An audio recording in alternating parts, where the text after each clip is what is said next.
বেইজিংয়ের great হল of the পিপলে মুখোমুখি হয়েছেন বিশ্বের দুই পরাশক্তির নেতা। বৈঠকের শুরুতেই বন্ধুত্বপূর্ণ পরিবেশের কথা বললেও তাইওয়ান ইস্যুতে কড়া বার্তা দিয়েছেন চীনের প্রেসিডেন্ট শি জিনপিং। তিনি মার্কিন প্রেসিডেন্ট ডোনাল্ড ট্রাম্পকে সতর্ক করে বলেছেন, তাইওয়ান প্রশ্ন সঠিকভাবে সামাল দিতে না পারলে যুক্তরাষ্ট্রের সঙ্গে চীনের সম্পর্ক সংঘাতের দিকে যেতে পারে। চীনে অনুষ্ঠিত এই বৈঠকে শি জিনপিং বলেন, তাইওয়ান ইস্যু চীন যুক্তরাষ্ট্র সম্পর্কের সবচেয়ে গুরুত্বপূর্ণ ও স্পর্শকাতর বিষয়। এটি ভুলভাবে পরিচালিত হলে দুই দেশের সম্পর্ক মারাত্মক ঝুঁকির মুখে পড়বে। তিনি আরও বলেন, তাইওয়ানের স্বাধীনতার চেষ্টা তাইওয়ান প্রণালীর স্থিতিশীলতার পরিপন্থী। চীন দীর্ঘদিন ধরেই তাইওয়ানকে নিজেদের অংশ হিসেবে দাবি করে আসছে। প্রয়োজনে সামরিক শক্তি ব্যবহার করে দ্বীপটিকে একীভূত করার কথাও জানিয়েছে বেইজিং।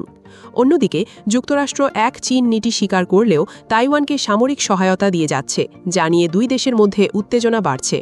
বৈঠকের শুরুতে ট্রাম্প অবশ্য ইতিবাচক বার্তাই দেন। তিনি বলেন, অতীতে দুই দেশের মধ্যে যে কোনো সমস্যা দ্রুত সমাধান করা হয়েছে এবং এবারের আলোচনাও ফলপ্রসূ হবে বলে তিনি আশাবাদী।